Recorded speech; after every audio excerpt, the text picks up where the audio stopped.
प्रधानमंत्री Modi BRICS summit में शामिल होने के लिए ब्राजील पहुंच चुके हैं।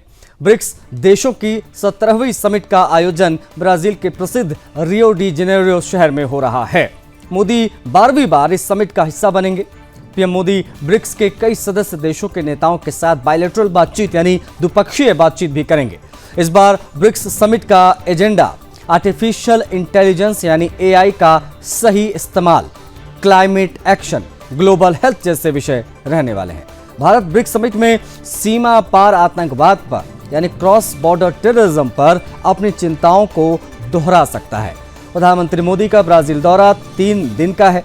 वे 2 दिन के लिए राजकीय दौरे पर राजधानी ब्राजीलिया भी जाएंगे। वहां वे राष्ट्रपति लुला डी सिल्वा से द्विपक्षीय मुलाकात करेंगे। आइए अब आपको ग्राफिक्स के माध्यम से बता देते हैं कि ये ब्रिक्स है क्या चीज।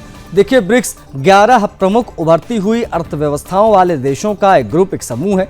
इनमें ब्राजील, रूस, भारत, चीन, दक्षिण अफ्रीका, मिस्र, इथोपिया, ईरान, संयुक्त अरब अमीरात, यूएई, सऊदी अरब और इंडोनेशिया शामिल है। इसका मकसद इन देशों के बीच आर्थिक, राजनीतिक और सामाजिक सहयोग को बढ़ावा देना है। इसमें शुरुआत में 4 देश थे जिसे ब्रिक कहा जाता था। ये नाम 2001 में गोल्डमैन सैक्स के अर्थशास्त्री जिम ओ'नील ने दिया था। तब उन्होंने कहा था कि ब्राजील, रूस, भारत और चीन आने वाले दशकों में वैश्विक अर्थव्यवस्था को आगे बढ़ाते दिखाई देंगे। बाद में ये देश एक साथ आए और इसका नाम नया अपनाया गया। साथ ही इस दौर पर ब्राजील से आकाश डिफेंस सिस्टम पर डील की संभावना भी है। ये भी समझ लीजिए, क्योंकि प्रधानमंत्री मोदी की ब्राजील यात्रा पर भारत में ब्राजील के राजदूत केनेथ फ्लेक्स हैं। नेवेगा ने 3 जुलाई को बताया कि भारत ब्राजील को आकाश डिफेंस सिस्टम, गश्ती जहाज बेचने पर चर्चा कर सकता है। दोनों देशों के बीच में स्कॉर्पियन क्लास की पनडुब्बी के प्रबंधन यानी मैनेजमेंट पर MOU यानी मेमोरेंडम ऑफ अंडरस्टैंडिंग साइन करने की संभावना है, क्योंकि ब्राजील ने फ्रांसीसी पनडुब्बियां भी खरीदी हैं। ब्राजील के राजदूत ने कहा कि पीएम मोदी की ब्राजील यात्रा ऐसे समय में हो रही है जब दोनों देशों के बीच व्यापार संबंधों में काफी तेजी आई है। जब प्रधानमंत्री मोदी G20 समिट के लिए ब्राजील में आए थे तो ब्राजील के राष्ट्रपति लुला डी सिल्वा और प्रधानमंत्री मोदी ने 2000 करोड़ रुपए के बिजनेस टारगेट का लक्ष्य रखा था, जिस पर अब और भी जोर दिया जाएगा। साथ ही ब्रिक्स को बनाने की जरूरत और आगे का सफर, उस पर भी विचार विमर्श होना है। दरअसल सोवियत संघ के पतन के बाद और 2000 की शुरुआत सालों में दुनिया की अर्थव्यवस्था पर पश्चिमी देशों का काफी दबदबा था। अमेरिका का डॉलर और अंतर्राष्ट्रीय संस्थाएं जैसे अंतर्राष्ट्रीय मुद्रा कोष यानी IMF फैसले लिया करती थी। इस अमेरिकी दबदबे को कम करने के लिए रूस, भारत, चीन और ब्राजील ब्रिक के तौर पर साथ आए, जो बाद में ब्रिक्स हो गया।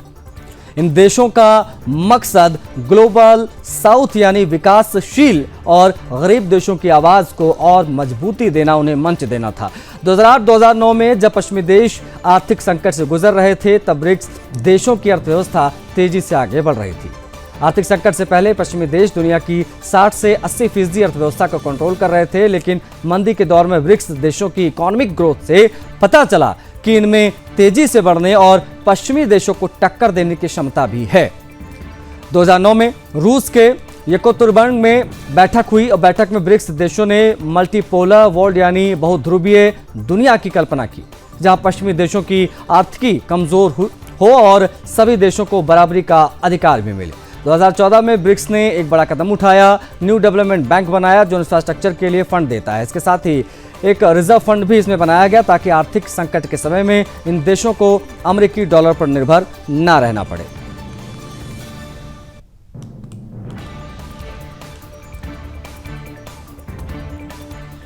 देखिए, इस वक्त ग्लोबल साउथ की ताकत पर एक मंच पर ही सब कुछ दिखाई दे रहा है और उस मंच का नाम है ब्रिक्स, जिसके बारे में अभी हमने बात की। ब्राजील के रियो डी जेनेरियो में शुरू हुई ब्रिक्स समिट 2025 सिर्फ एक सम्मेलन नहीं है, बल्कि दुनिया के बदलते सक्रिय संतुलन का एक संकेत है। इस बार यह समिट खास है। खास क्यों है बताते हैं। क्योंकि पहली बार 11 सदस्य देश, 13 साझेदार देश साथ बैठे हैं। एजेंडा बहुत साफ है, पश्चिमी वर्चस्व को चुनौती और वैश्विक व्यवस्था में संतुलन की मांग। ब्राजील में हो रही ब्रिक्स समिट खास क्यों है? ब्राजील के रियो डी जेनेरियो में ब्रिक्स समिट 2025 का आयोजन ग्लोबल ऑर्डर के लिए ग्लोबल साउथ का सहयोग की थीम पर आयोजित किया जा रहा है। इस बार होने वाली बैठक में पहली बार 11 सदस्य देश इसमें शामिल हो रहे हैं। इसके अलावा 13 पार्टनर कंट्रीज भी इसमें पार्टिसिपेट करेंगी। ब्राजील के राष्ट्रपति लूला डी सिल्वा ब्रिक्स को पश्चिमी देशों के विरोध के बजाय समावेशी संगठन के तौर पर पेश करने की कोशिश कर रहे हैं, जिसका मकसद समावेशी विकास, खाद्य सुरक्षा और क्लाइमेट जस्टिस जैसे मुद्दों पर बात करना है। ब्रिक्स समिट 2025 में 3 मुद्दों पर फोकस रहने वाला है। पहला है डिजिटल इंफ्रास्ट्रक्चर और पेमेंट सिस्टम, दूसरा आर्टिफिशियल इंटेलिजेंस और जो तीसरा है वो है सदस्य देशों में लोकल करेंसी में ट्रेड। पश्चिमी देशों के लिए ब्रिक्स एक बड़ी चुनौती के तौर पर इसलिए देखा जा रहा है। ब्रिक्स देशों में पिछले कई सालों में स्विफ्ट पेमेंट सिस्टम की तर्ज पर अपने पेमेंट सिस्टम बनाने की चर्चा होती रही है। हालांकि इसे लेकर अभी तक कोई सहमति नहीं बन पाई है और ना ही कोई ठोस कदम उठाए गए हैं। 2023 में ब्राजील के राष्ट्रपति लूला डी सिल्वा ने एक समिट के दौरान कहा था कि ब्रिक्स संगठन के देशों को व्यापार के लिए एक नई करेंसी बनाने की जरूरत है। सवाल उठाया था कि हम क्यों डॉलर में ट्रेड करते हैं। ब्रिक्स देशों के पेमेंट सिस्टम और अपनी करेंसी बनाने का आइडिया हमेशा से पश्चिमी देश, खासतौर पर अमेरिका के लिए चिंता का विषय रहा है। अमेरिकी राष्ट्रपति ट्रंप ने शपथ ग्रहण से पहले ही पिछले साल दिसंबर में चेतावनी दी थी कि अगर ब्रिक्स देश ऐसा करते हैं तो उन पर 100% का टैरिफ हम लगा देंगे। ट्रंप ने इसे अमेरिकी डॉलर को कमजोर करने की साजिश बताया था। हालांकि इस सबके बीच भारत अपना रुख साफ कर चुका है। दिसंबर 2024 में कतर की राजधानी दोहा में एक फोरम में बोलते हुए जयशंकर ने कहा था कि अमेरिकी डॉलर को कमजोर करने में भारत की कोई रुचि नहीं है। आपको ये भी बता दें कि पहली बार ब्रिक्स समिट से पहली बार शी जिनपिंग गायब हैं, ये भी समझिए। ब्राजील में रविवार से शुरू हो रही ब्रिक्स देशों के नेताओं की बैठक में चीनी राष्ट्रपति शी जिनपिंग इसमें शामिल नहीं हो रहे हैं। पिछले 1 दशक से ज्यादा समय से चीन की सत्ता पर काबिज जिनपिंग पहली बार इस सालाना बैठक से दूर हैं। जिनपिंग ने पिछले कई सालों में ब्रिक्स को पश्चिमी वर्चस्व के विकल्प के रूप में खड़ा करने की कोशिश की थी। जिनपिंग की जगह उनके भरोसेमंद सहयोगी और चीन के प्रधानमंत्री ली कीयांग समिट में शामिल हो रहे हैं। सिंगापुर यूनिवर्सिटी के प्रोफेसर चोंग जा-यान के मुताबिक ब्रिक्स चीन के लिए अभी भी पश्चिमी दबाव से बाहर निकलने का एक माध्यम है। ऐसे में जिनपिंग के लिए घरेलू आर्थिक संकट और आने वाले राजनीतिक सम्मेलन की तैयारी ज्यादा अहम हो सकती है। लेकिन चीन इस समय गंभीर आर्थिक चुनौतियों से जूझ रहा है, इसकी बात भी बहुत जरूरी है। खासकर अमेरिका के साथ व्यापारिक टकराव के चलते ये स्थिति बनी है। चीनी नेता इस साल एक अहम राजनीतिक सम्मेलन से पहले आने वाले 5 वर्षों की रणनीति तैयार करने में व्यस्त हैं। चीन के लिए ब्रिक्स ऊर्जा संबंधों को मजबूत करने, अपने डिजिटल और युवान निर्धारित व्यापार मॉडल को बढ़ावा देना और अमेरिका की डॉलर पर निर्भरता को चुनौती देने का एक मंच हो सकता है।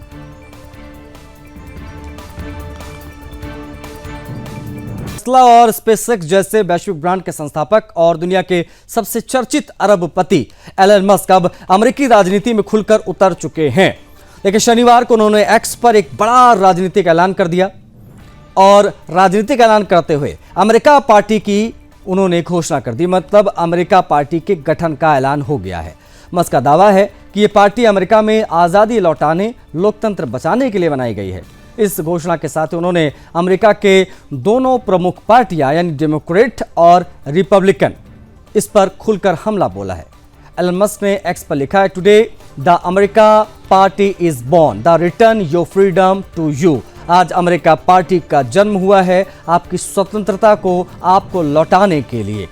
मस्क ने डेमोक्रेट और रिपब्लिकन को भ्रष्ट सत्ता के भूखे और जनविरोधी बताया। उन्होंने इन दोनों पार्टियों को 2 चेहरे लेकिन एक ही भ्रष्ट व्यवस्था करार दी और कहा कि अमेरिका वास्तविक लोकतंत्र में नहीं बल्कि एक पार्टी शासन में जी रहा है। एलन मस्क ने साफ कहा कि उनकी पार्टी अमेरिकी नागरिकों की आवाज बनकर सामने आएगी और सिस्टम को जनहित की ओर मोड़ेगी। उनका कहना है कि मौजूदा राजनीतिक ढांचे में सामान्य नागरिक की आजादी कुचली जा रही है और सत्ता का खेल गिने चुने राजनीतिक घरानों के इर्द गिर्द घूम रही है। मस्क का यह राजनीतिक ऐलान ऐसे समय पर आया है जब उनकी और पूर्व राष्ट्रपति डोनाल्ड ट्रंप के बीच तीखा टकराव समय दर समय दिखाई दिया है। मस्क ने हाल ही में ट्रंप द्वारा लाए गए एक विवादास्पद कानून की आलोचना की थी जिसमें सोशल मीडिया पर सरकारी नियंत्रण बढ़ाने का प्रस्ताव था। मस्क ने इसे फ्री स्पीच पर हमला बताया था। अब जब ट्रंप 2028 में फिर से राष्ट्रपति पद के लिए सक्रियता दिखा रहे हैं तो मस्क की नई पार्टी को उनके लिए सीधी सियासी चुनौती के रूप में देखा जा रहा है। क्या कहता है अमेरिका पार्टी का विजन, वो भी समझ लीजिए। देखिए, अभी तक अमेरिका पार्टी का पूरा घोषणा पत्र सामने नहीं आया, लेकिन मस्क ने संकेत दिया है कि यह पार्टी नागरिक स्वतंत्रता, टेक्नोलॉजी आधारित पारदर्शिता, फ्री स्पीच और राजनीतिक जवाबदेही को प्राथमिकता देने जा रही है। राजनीतिक विश्लेषकों के मुताबिक मस्क का ये कदम अमेरिका में तीसरी राजनीतिक धारा को मजबूत करने की कोशिश है जो लंबे समय से वहां असफल रही है। लेकिन मस्क की global brand value, social media control, विशेष तौर पर एक्स का मालिकाना और करोड़ों की फैन फॉलोइंग एक अलग ताकत के तौर पर दिखाई दे रही है। 2026 की मिड टर्म चुनाव और 2028 के राष्ट्रपति चुनाव से पहले मस्क की इस नई पार्टी का गठन अमेरिका की राजनीति में एक बड़े बदलाव की ओर संकेत करता है। अब सबसे बड़ा सवाल यही है कि क्या एलन मस्क केवल एक अरबपति टेक्नोक्रेट ही रहेंगे या अमेरिका के अगले राजनीतिक चेहरे के तौर पर भी उसी मजबूती के साथ सामने आएंगे।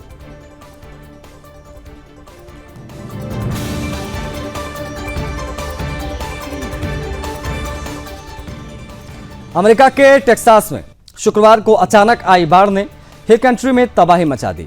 भारी बारिश की वजह से ग्वाडालूप नदी में अचानक बाढ़ आ गई। तस्वीरें आप देख सकते हैं। 51 लोगों की मौत की खबर आई, कई लोग लापता बताए जा रहे हैं। लापता लोगों की पहचान के लिए बचाव दल इन बाढ़ग्रस्त इलाकों में अपना काम तेजी से करने में जुटा हुआ है। दरअसल ग्वाडालूप नदी के आसपास वाले इलाकों में महीने भर की बारिश कुछ ही घंटों में हो गई, जिसके कारण नदी का पानी 29 फीट ऊपर पहुंच गया और ये भयावह स्थिति उत्पन्न हो गई। इस भयावह बाढ़ की वजह से 51 लोगों की जान चली गई, जिनमें 15 बच्चे भी शामिल हैं। कई लोग अभी भी लापता हैं। लापता लोगों में कैंप मिस्टिक समर कैंप जाने वाले 27 लड़कियां भी शामिल हैं। जानकारी के अनुसार मृतकों में से अभी भी 8 लोगों की पहचान नहीं हो पाई है। इनमें 3 बच्चे भी शामिल हैं। अमेरिकी सरकार का इसमें कहना है कि लापता लोगों की तलाश के लिए बचाव दल अपना काम कर रहे हैं। अभी तक 850 लोगों को बचाया जा चुका है। अमेरिकी गृह सुरक्षा सचिव क्रिस्टी नोएम ने कहा कि राष्ट्रीय मौसम सेवा ने कुछ दिन पहले मध्यम बाढ़ की चेतावनी दी थी। इस तरह की चरम वर्षा को लेकर उन्होंने कोई भविष्यवाणी नहीं की थी। नोएम ने कहा कि अमेरिकी राष्ट्रपति डोनाल्ड ट्रंप प्रशासन प्रणाली को उन्नत करने के लिए काम कर रहे हैं। टेक्सास के गवर्नर ग्रेग एबॉट ने शनिवार को कहा कि उन्होंने राष्ट्रपति ट्रंप से आपदा घोषणा पत्र पर हस्ताक्षर करने के लिए कहा था। गवर्नर ने कहा है कि उन्होंने स्वयं भी ऐसा ही कुछ प्रभावित क्षेत्रों के लिए किया था। उन्होंने कहा कि व्हाइट हाउस की तरफ से आपदा घोषित होने से इससे प्रभावित लोगों के लिए संघीय सहायता का रास्ता खुल जाएगा और लोगों को काफी राहत मिलेगी। राष्ट्रीय महासागरीय और वायुमंडलीय यानी NOAA के पूर्व निदेशक रिक स्पिनरैड ने कहा है कि प्रशासन ने मौसम विभाग से हजारों नौकरियों में कटौती की है। इस कटौती से इस मौसम कार्यालय में कर्मचारियों की कमी हो गई है। कहा कि उन्हें नहीं पता कि टेक्सास में आई बाढ़ के लिए अग्रिम चेतावनी ना मिल पाना कर्मचारियों की कटौती पर निर्भर करता है। रिक ने कहा कि बाढ़ की इस तबाही के बाद लोग एजेंसी की तरफ से दी जाने वाली मौसम पूर्वानुमान यानी फोरकास्ट की क्षमता पर भी संदेह करने लगेंगे।